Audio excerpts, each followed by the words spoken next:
Welcome to Teen Talk, Navigating Teen Challenging Behaviour.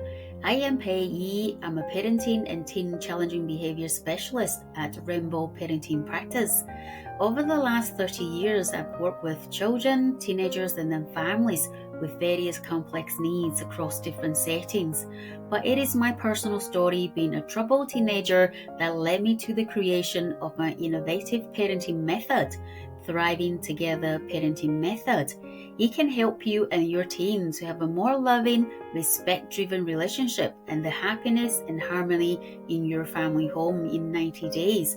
No matter what challenging behavior it is, how challenging it has been, and for however long your family has been in a difficult place. Many families came to me when they were in crisis or at breaking point.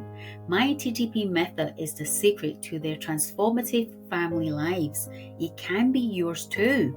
I am thrilled for you to be here, and that possibly means you are a successful but stressed out parent who is managing a very demanding job but struggling to know what to do and how to help your troubled teen who is stuck in patterns of challenging behavior. You're fed up with trying everything, but nothing works. You're looking for solutions yesterday and are determined to do whatever it takes to help your teen and family thrive. At Teen Talk, Navigating Teen Challenging Behavior, I will share all the insights I've learned from working with families and their teenagers over the years. I will not hold back. Let's dive in. Hi, everyone. Hello. Welcome to Teen Talk again. It's Pei-I, the host, and we have Belle back today. She's feeling good again, so it's really good to have her. And then we also have a very special guest today. I will let Belle and it's Maya, who is Belle's sister, but I'll let Maya introduce herself. Yeah, I'm Belle's sister. I was coming over, so I thought I'd add my whatever I had to say. Yes. Yeah. And Maya, how old are you? Do you mind me asking? I'm 23. So so we probably will hear a lot about the sibling stuff today, maybe. Yeah, maybe. But thank you for joining in, because I know, Maya, once you were a teenager too, and actually psychologically, and I know, Maya, you're studying psychology, right? Did I say that right? Yeah. Psychologically, you're not an adult till you're 25. So yeah, technically, you can still be a teenager. Yeah, I agree with that. Right. So the audience, if this is your first time tuning into Teen Talk, and Belle and I usually have a format, we draw a set of cards to decide what we want to speak about on each episode. And today we decided we're going to do something different. So the backstory is, last year I did a little bit of a research asking parents of teenagers what sort of the things they're struggling at home, the challenges they're facing.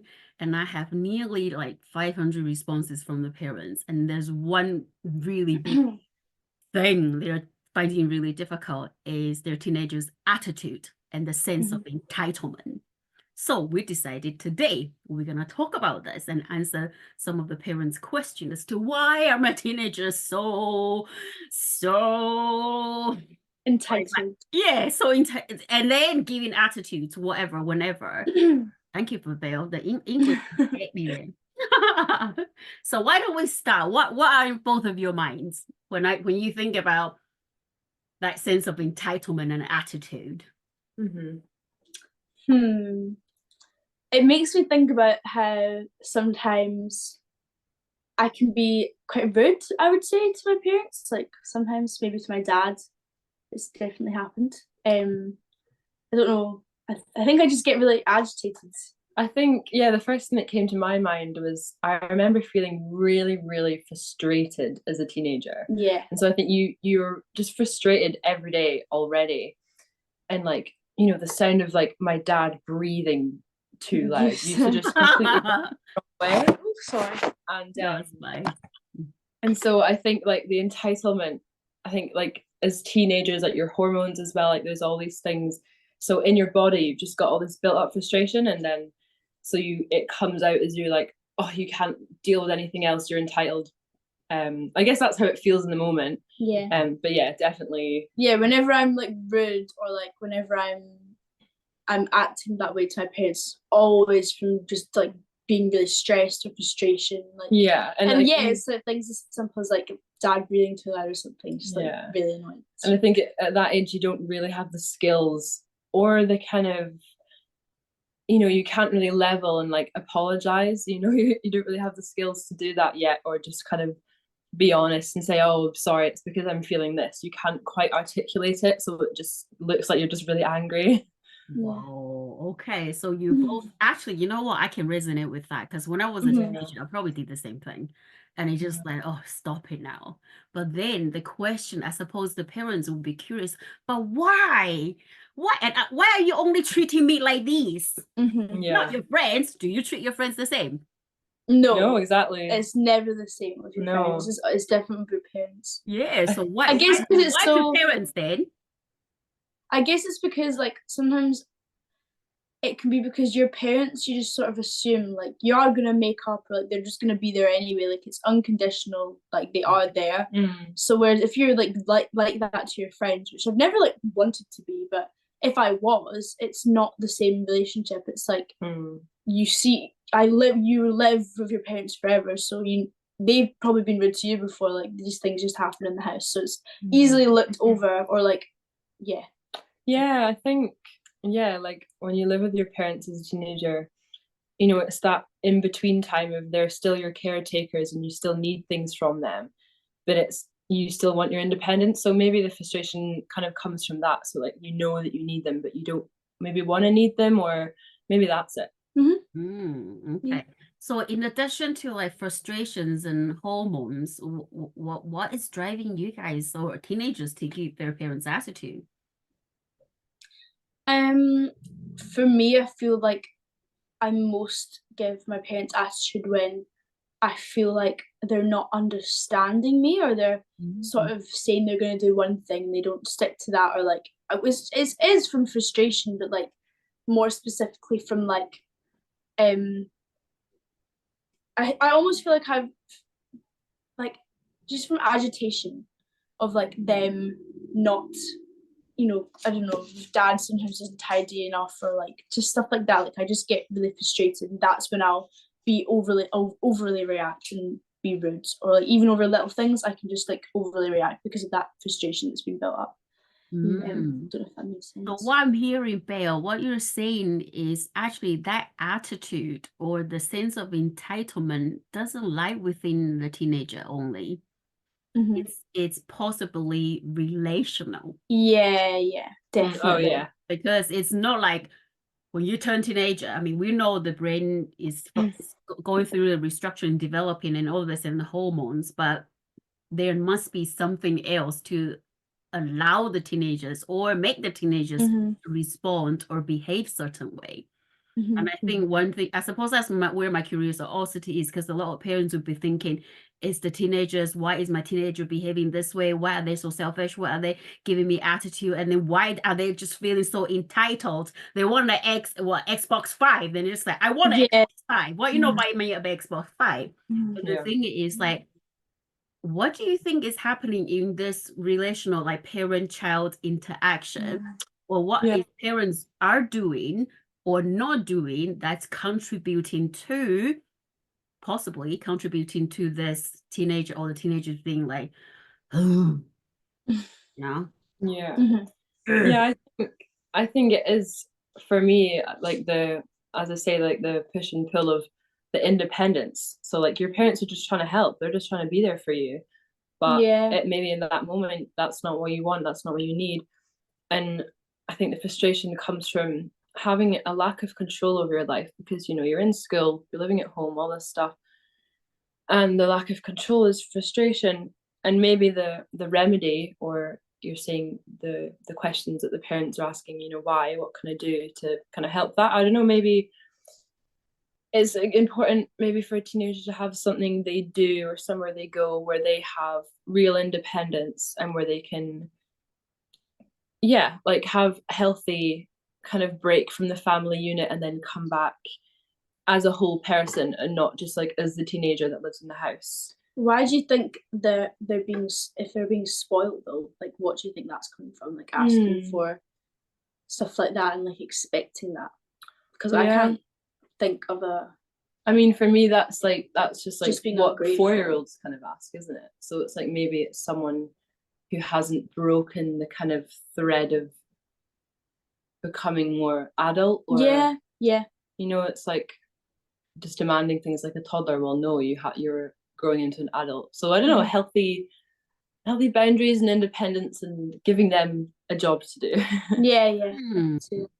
Yeah, I mean, a lot of teenagers, I mean, a lot of children and teenagers these days are born into privileges, you know. And I remember my era, my parents were really poor and they were self-made businessmen and millionaires, and I got a really privileged life. But then I suppose the thing is, the teenager didn't born into this choosing to be in a privileged life. But like you say, it's about how the parents set boundaries, teach them values, you know. And I always think, right, if I become a millionaire one day, if I had children one day, they will go and work in the coffee shop to learn the value of money rather than me giving them money. I even discussed this with my husband and say, if we are millionaire and we died, where does the money go? It's really important. Because it's really important. But I can understand, Maya, what you're saying, that independence. You want that independence, you want that autonomy, but then having somebody here as a parent trying to guide you, but maybe struggling to find the balance. As to how you can guide your teenager. I think that's probably where it comes from. Definitely. So when you were giving your parents attitudes or having a sense of entitlement, like you're meant to do my laundry, clean my bathroom, and then buy me clothes, give me pocket money, and all these things. So what do you think about that?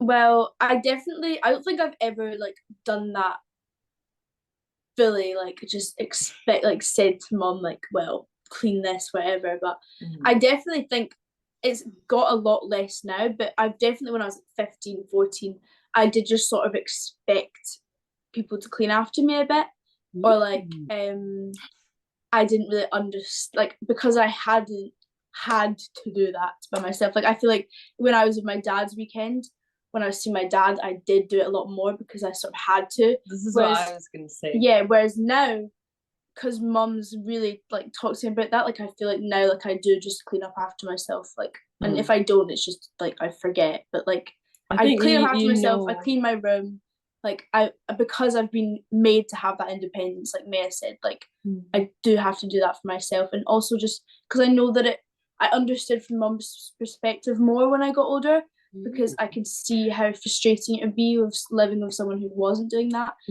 So I think it's really important for parents as well to remind their kids that they're also human and they're also doing life for the first time and all that, because I think the frustration as well, like kids think that parents always think they know better and are like trying to tell them what to do, and you know, parents don't always think like that. And I think showing your child that, you know, you're just there to level with them and you're just trying to, you know, be there. Absolutely. So that made me think about the parents' position, because the parents are saying the teens are really, you know, they give attitude, they have this, they feel entitled. But what about the parents' position? Do you think possibly they could also give their teenagers attitude and have a sense of entitlement as I am your parents, so X, Y, Z? What are your thoughts on that? What are your thoughts on that? I think as a teenager, you're always told like, oh, respect your teachers, respect your parents. And obviously they're respecting you back. But as a teenager, you feel they're not respecting you back because you're being told what to do all the time. So yeah, maybe they feel like that. I know that whenever my mum was like annoyed at me, it was just from her feeling like I wasn't, by not keeping up with her cleaning, I wasn't respecting the amount of effort she'd be putting in, like, and not seeing their struggle. Like, and now when I'm older, like I'll come home, like I'll make sure I clean after myself, I'll clean my room. I understand how as you get older and you get more responsibilities, it's so important to like keep on top of just having a nice space and whatever. So like, I think that as you get older, you understand your parents' perspective more as well. And I think maybe even if parents could try and keep that in mind when you're younger, and maybe just really be more patient, explain it to them, and give them that independence of figuring that out, rather than just like expecting them to understand. Because I thought I understood everything at that age, but like I didn't. And like I do, like it is more equal between me and mum now as you get older. So yeah, and I think you're right about, you definitely know your parents' boundaries. Like, you know, I lived with mum, and then I went to live with dad, and I was doing all my own washing, and because I just knew that I had to. Whereas even now, I come to mum's house and probably regress a bit because I know that she's happy to look after me. Do you know what I mean? Yeah. So we're all guilty of it, but I think, yeah, boundaries are important.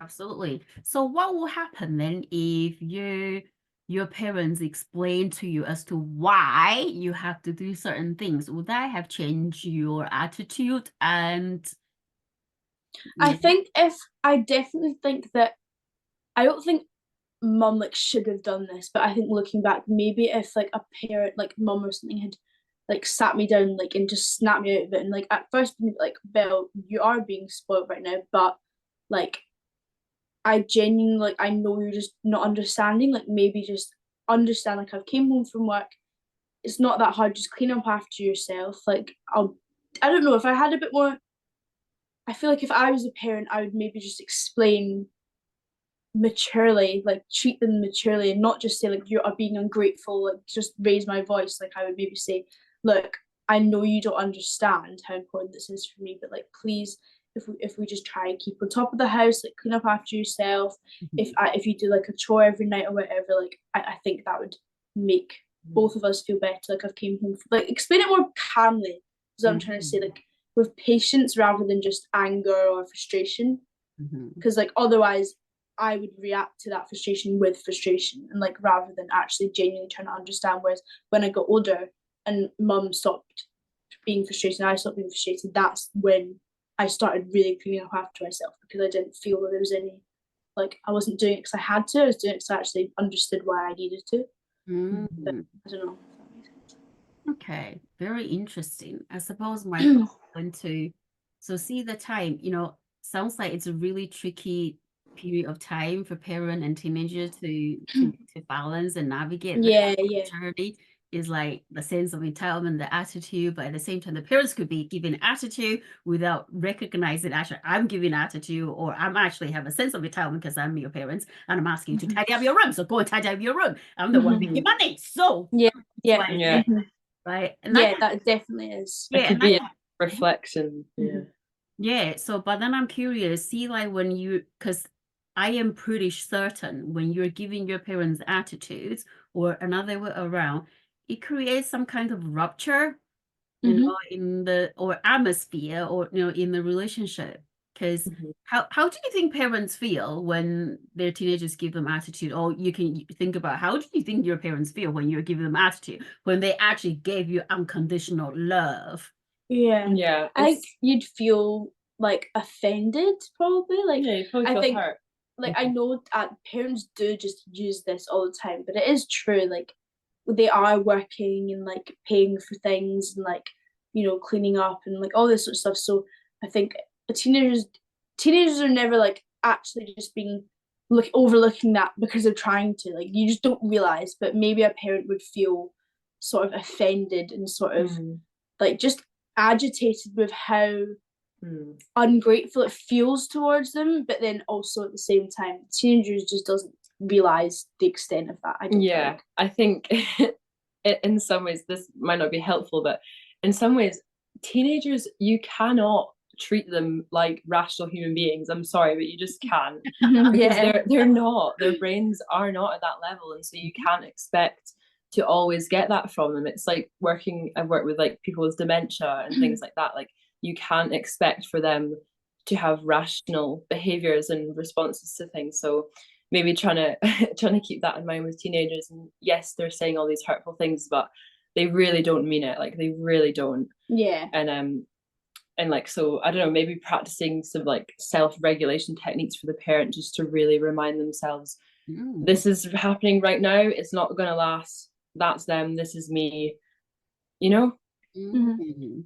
So are we saying the parents need to just tolerate through this because our No. teenagers is not a rational human being just now? No. No, I think it helps maybe with frustration and to understand that, you know, they don't mean it. But no, I think consequences for behaviors need to happen. I think to do what May is saying would mean that when you then approach your teenager to actually sort it out and You're talk ready to them to about do it, so, yeah. you're ready to do that. Like you're not coming from like just expecting of them. You understand that thing that like they aren't actually at the level where they're really being rational, but they still need to do it. Like, that's not an excuse. It just helps you understand and be more patient with them, I think. Yeah, maybe. Absolutely. And Maya, I totally agree with you. I'm not challenging what you're saying. I'm trying to offer a different perspective, but at the same time, I also agree with you because teenagers, do you know, when you were teenagers, do you know your own process of adolescent development?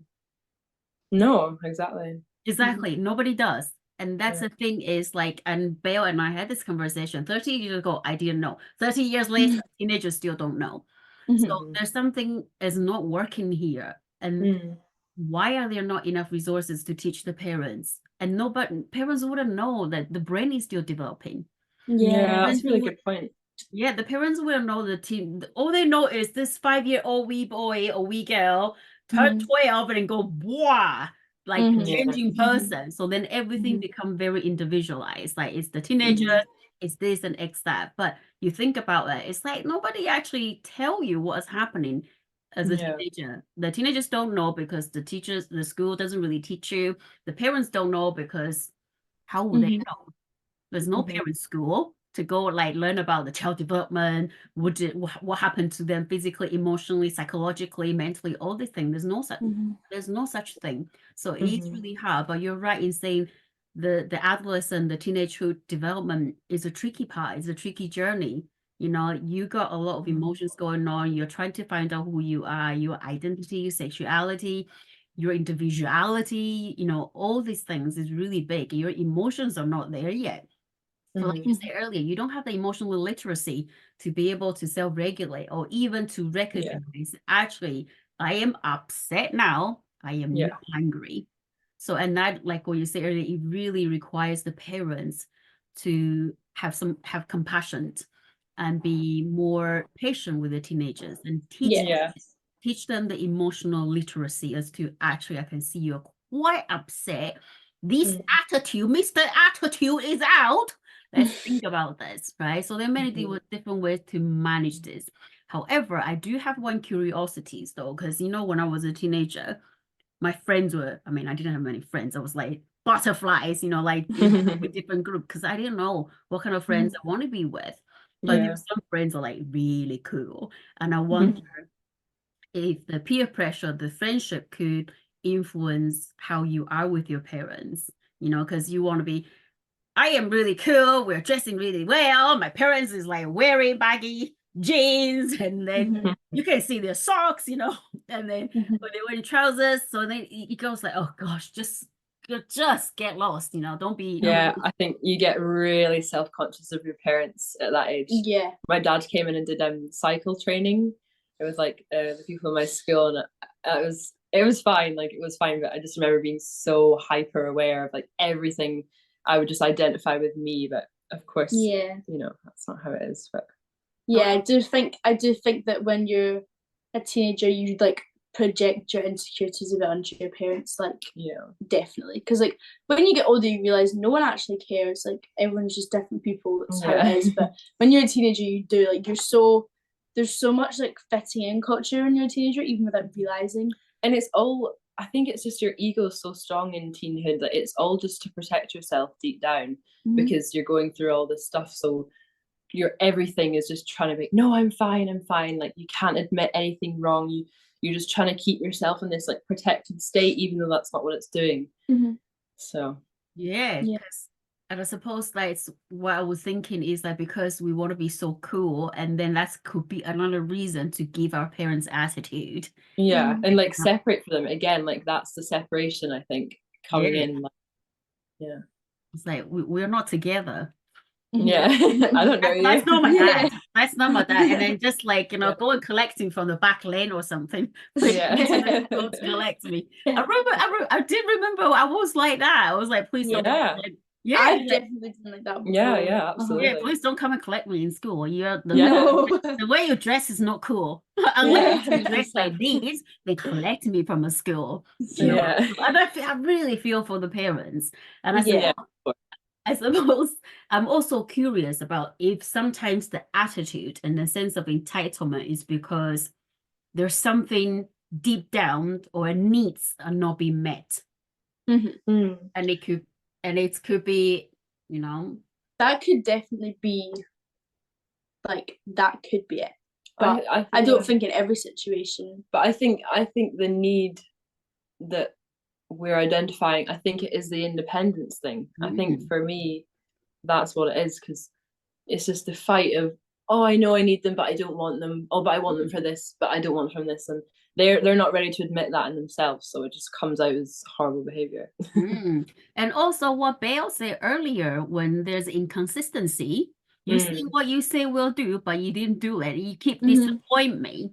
So there's a need of want some consistency and security and predictability. Yeah, that's true. Yeah. You are not doing what you say you will do. Right? So then there's a need here, because everybody will know you will know you're hungry, then you want to eat because there's a need for food. But exactly, there's a lot of needs. People don't know what they are, and it's really difficult to identify. So I wonder if for the teenagers part, there's quite some unmet needs, and they don't know how to articulate, like what you're saying earlier, Maya. And they just come up with the attitude. Yeah, definitely. Another way, I suppose, is another way to communicate. Exactly. Well, that's what we're taught. Like my job, I work with people with communication and learning differences and things like that. And there's just you have to look behind the behaviors and look behind the actions, and you can't take things personally. And yes, it takes a lot of patience, but that's the only way you're going to have harmony. Otherwise, you never get anything done. Okay, let's talk about that, Maya. That's very interesting, and that's a really good point. So when you're at work, right, how do you train yourself or teach yourself to look beyond the behavior? Yeah. Because when you're at home, when you are a professional working with your clients, and when you're at home are very different things. Yeah. But that doesn't mean it cannot be transferred to the home environment. Yeah, it's definitely a skill you'd need to learn, because we know, family are way more triggering than someone at work, because of all the emotions attached there. But so yeah, like yourself, how do you learn to be able to see past their behavior? So, well, you have empathy for what they're going through in life and how things look in their shoes. And so when we write notes about people, we don't say, oh, they were behaving aggressively. You have to say, oh, they were, agitated and their behavior reflected this. You have to use positive language, because in their experience, they're just acting on what they know. We don't get frustrated at babies crying. Well, we do actually, but they're just expressing a need. So yeah, train yourself to really have empathy, and imagine, think about it more positively, and every behavior is a communication. That's what we're taught in our training. Every behavior is there for a reason, and it's our job to decipher that. But yeah, it's a skill. That's all I can say. You have to practice at it. What are your thoughts, Belle? I think that makes sense. I liked how you said you use positive language to understand it. I think even just sort of training yourself to do that, think about it helps you remember. Rather than just being they're behaving so badly right now, don't even want to deal with them. Maybe say it doesn't mean you have to forgive them, but they are agitated, this has happened, that's why they're acting like this. So you can separate yourself from that, and you don't get entangled with their emotions. You're more just like what you were saying earlier, when you just know that they're not acting rationally or whatever, you do separate yourself from it, and then you can then go into handling it with more patience and understanding, rather than, because that's better for you as well as your like child or whatever. Absolutely. And Maya, I like what you say about every communication is no, every behavior is a communication. That's really well said. However, as you know, I'm going to ask you one question about this. What about teen? Because we're encouraging the parents to be more empathetic, right? And we're trying to help them to see past the behavior when they're giving you attitude, when they feel like there's a sense of entitlement. They want to communicate something, right? And parents can always wonder, I wonder what's happening here, because it's not like you, and this attitude of entitlement. What is this about? Help me understand. So then, because parents will not always know, so they can always wonder. However, my curiosity is, what about the teenagers part? What can the teenagers do? Or what support do they need to be able to help make this journey easier for themselves and for the parents? Yeah, I think, encouraging, because I think teenagers have, like you say, a hard time, one, identifying what they need, and number two, communicating what they need. So maybe some kind of tool to help them identify, it seems like when you act like this, it seems like maybe this is a trigger. Is that true for you? Or maybe helping them like write down kind of what their main struggles are at the moment, or things that help them like feel nice, like, I like listening to my headphones and going on a walk. I would like if I can have that guaranteed in my week that I can look forward to, or something like that. It's funny, a lot of my work is coming into this because obviously people have challenging behavior. You're not even supposed to say that anymore, actually, because of the implications. So what would you say? How would you describe their behavior if you're not allowed to say challenging behavior? I can't remember. It's so politically correct. I can't actually remember, but it's all very new. But I don't know. I can't remember. Just behaviors, I think. Just behaviors. Yeah. Okay. I suppose what we're talking about is human behavior and the psychological factors behind human behavior. So I can understand why your work is coming into this conversation. But you both are very insightful and very reflective about your own journey, as well as be giving really good advice. And I suppose what about Belle? What do you think? You're still a teenager. What do you think will help? What do I think will help? Yeah, it will help you or other teenagers and the parents, because what we're saying, I think this is relational. It's not just about the teenagers, it's the parents part as well. But we talk about the parents part. So now we're thinking, so what can the teenager do, or what help do they need from the people around them to help them to be able to? Well, I was going to ask you about that. I think from this conversation, like when I've actually imagined myself in these situations, or like gone back in memories and stuff, I think for a parent to just be, I'm not thinking about the parents' process here right now, but from the teenager's perspective, for a parent to come to you in an understanding, calm and patient way to lay down boundaries, rather than make boundaries like a frustrating, agitated thing. Like, I feel like they'd be more effectively put in place. Like, I feel like when I was a teenager, I felt just so frustrated and like easily agitated, and I was still processing so much, and like I just could be set off like that.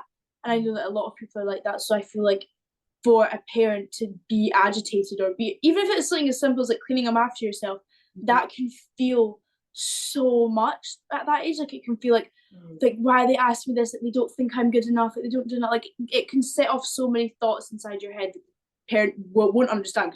Again, you're not being rational. So I feel like for a parent to come to you and be understanding and like calm, and like if they have that separation in their minds, and really try and get through why you're reacting to them trying to set boundaries in such an intense way. Because I feel like that could be frustrating for a parent if it's like they're just asking them to clean up after themselves and there's a whole big argument. But like, that happens all the time. So to actually maybe be sat down and say, okay, why do you feel like that's an appropriate reaction. Like, what is going on inside your head? Like, I want to understand rather than the other way around. I'd also like to wonder, because you know you're nearly 18 now, and I feel like the last 2 years we've really been getting on, haven't we? Yeah. But before that, it was hard sometimes because you know we were both young and both teenagers, and for a while we were really clashing, like just weren't getting on at all because we both had all these stuff going on at the same time, even with the age difference. And yeah, I wanted to ask you, you know, what's changed? What's made it work between us now? I know that I grew a bit older and I was able to practice more empathy in how I was dealing with you and able to think, okay, she's not actually meaning that. She's not being rational. I know she loves me. It's fine. You know, I was able to practice that maybe because of my work, whatever. So maybe that's helped, do you think? Or I think for me, that's a good point, Maya, because what we're saying now is siblings giving each other attitude. Yeah.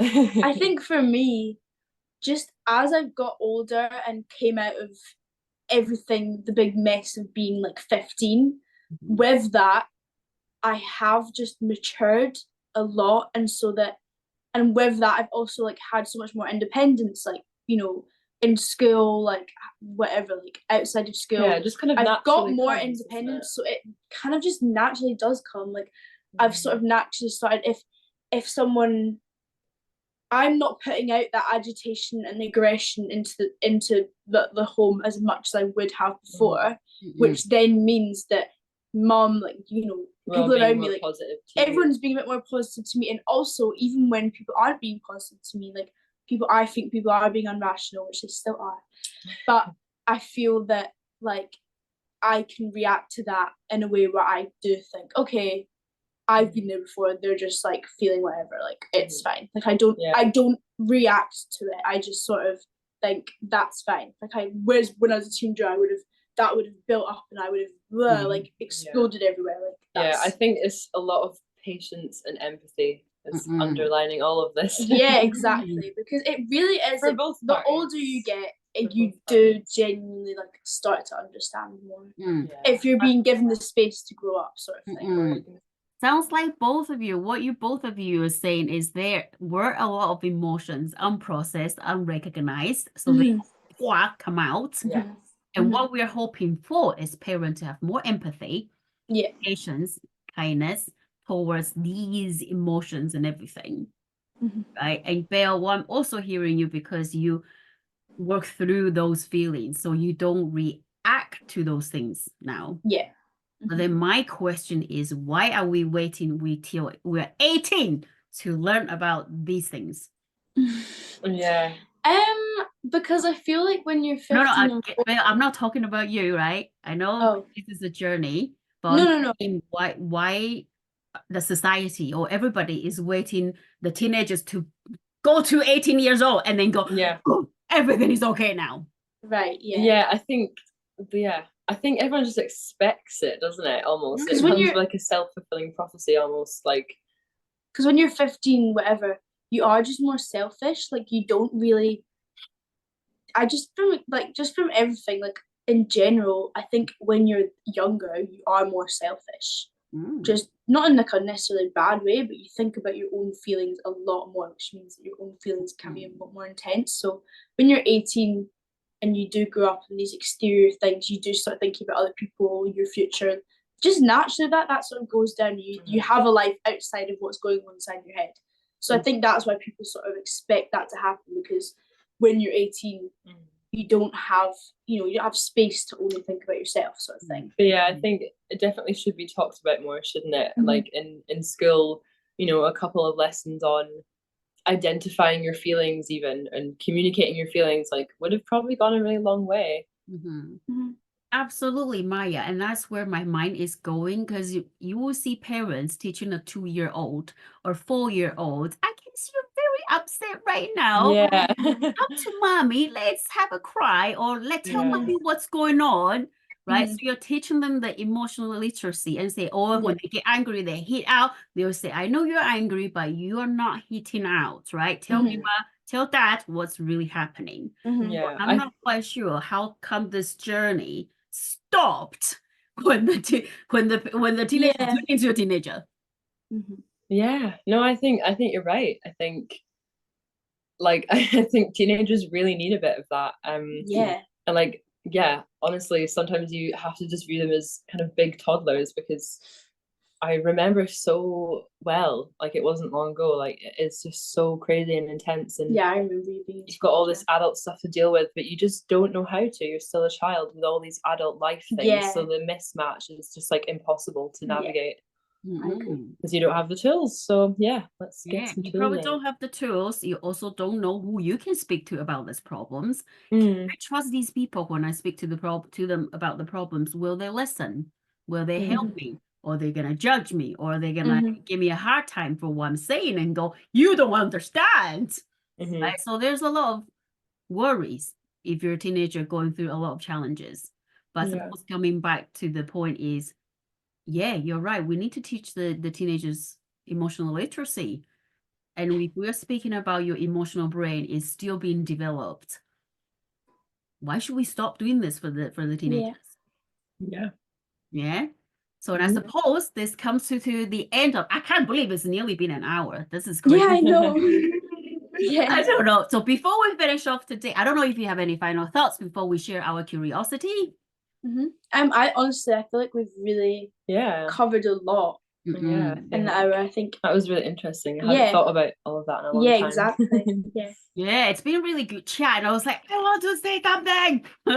Of course, this is our first time, so no, I might butt in a little bit. So sorry about that. It's been really good to have both of you on the episode. But now let's think about the curiosity, because we talk a lot about the attitude, and we think about actually this is not lying within the individual or the teenagers, and I think it is relational. That somebody does something to allow you to, to make you respond in certain way, but there's also a level of accountability and responsibilities that teenagers need to take.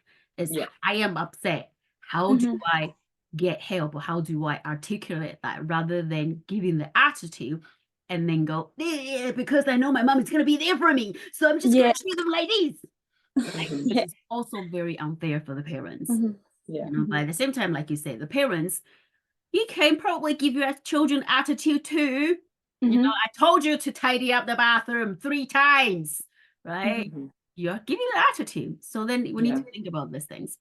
So following that, I wonder what curiosities you have today and for who, and what would you like to encourage them to be more curious about? So I'm curious. I would want the parents to be more curious about